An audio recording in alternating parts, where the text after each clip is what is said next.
Sir. বিসমিল্লাহির রহমানির রহিম। সুপ্রিয় প্রিন্ট এবং ইলেকট্রিক মিডিয়ার সাংবাদিকবৃন্দ, আসসালামু আলাইকুম। আপনারা অবগত আছেন যে গত 7ই জানুয়ারি 2026 রাত অনুমান 20টা 30 সময় তেজগাঁও থানাধীন পশ্চিম তেজতুরি বাজার হোটেলের সুপারস্টারের গলিতে অজ্ঞাতনামা দুর্বৃত্ত হত্যার উদ্দেশ্যে বাংলাদেশ জাতীয়তাবাদী স্বেচ্ছাসেবক দল ঢাকা উত্তরের সাবেক সাধারণ সম্পাদক মোহাম্মদ আজিজুর রহমান মুসাব্বিরকে গুলি করে।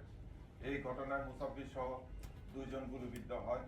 আহত 2 জনকে স্থানীয় একটি হাসপাতালে প্রেরণ করা হলে কর্তব্যরত চিকিৎসক মোহাম্মদ আজিজুর রহমান মুসাব্বিরকে মৃত ঘোষণা করে এবং সুফিয়ান ব্যাপারী মাসুম নামে অপর ব্যক্তিকে উন্নত চিকিৎসার জন্য ঢাকা মেডিকেল কলেজ হাসপাতালে প্রেরণ করে।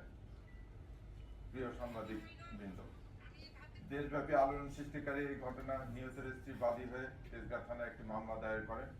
পরবর্তীতে এই মামলাটি নিবিড় ও সুষ্ঠু তদন্তের জন্য ডিবিডিএমপির নিকট হস্তান্তর করা হয়। এই ঘটনার পরে ঢাকা মহানগর গোয়েন্দা পুলিশ ঘটনার প্রকৃত রহস্য উদ্ঘাটন, ঘটনার সহিত জড়িত ব্যক্তিদের গ্রেপ্তার, ঘটনার ব্যবহৃত অস্ত্রগুলি এবং মোটরসাইকেল উদ্ধার জন্য ডিবির একাধিক টিম দেশের বিভিন্ন অঞ্চলে অভিযান পরিচালনা করে। ঘটনাস্থল থেকে আমরা সংগৃহীত করি সিসিটিভি ক্যামেরা ফুটেজ।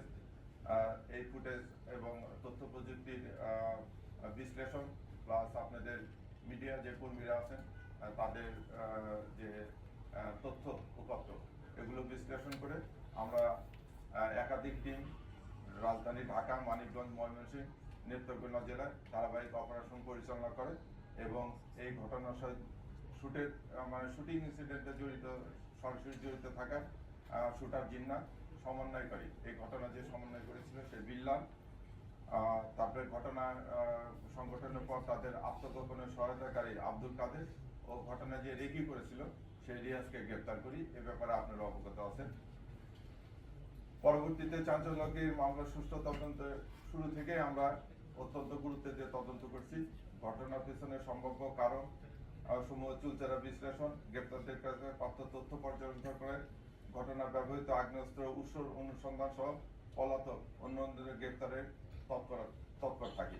এরই ধারাবাহিকতায় শুক্রবার 23শে জানুয়ারি নরসিংদী জেলার মাধবদী পৌরসভার মনোহরদী থানা এলাকায় জনক শাহজাহান খলিফার ভাড়াটিয়ার বসতবাড়ি হতে মুসাফির হত্যাকাণ্ডে ব্যবহৃত 2টি বিদেশি পিস্তল, 2টি ম্যাগাজিন, 12 রাউন্ড গুলি সহ হত্যাকাণ্ডে অংশগ্রহণকারী অন্যতম শুটার রহিমকে গ্রেপ্তার করা হয়। এ বিষয়ে নরসিংদী জেলার মাধবদী থানায় অস্ত্র আইনে একটি মামলা দায়ের করা হয়েছে। মামলা তদন্ত চলতেছে। আপনারা জানেন যে সামনে আমাদের জাতীয় ইলেকশন, এই ইলেকশন কে এই মুহূর্তে দেশকে অস্থিতির করার জন্য অনেকেই তৎপর আছে। এ ব্যাপারে ডিবিও খুব করতেছে। এই মাসে আমরা সর্বাধিক সংখ্যক প্রায় 13টির মতো আগ্নেয় অস্ত্র উদ্ধার করেছি, এই দুটো সহ, এবং অন্যান্য যে সমস্ত সন্ত্রাসী আছে তাদের বিরুদ্ধে আমরা আইনগত ব্যবস্থা নিচ্ছি।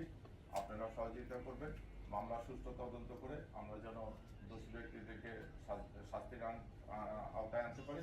পাশাপাশি ঢাকা মহানগরীর আইন শৃঙ্খলা রক্ষাকে অতীতে যেরকম আপনারা ঢাকা মহানগর পুলিশকে সহযোগিতা করেছেন, ভবিষ্যতে সহযোগিতা করবেন, এই আশাবাদ ব্যক্ত রেখে আমার বক্তব্য ধন্যবাদ।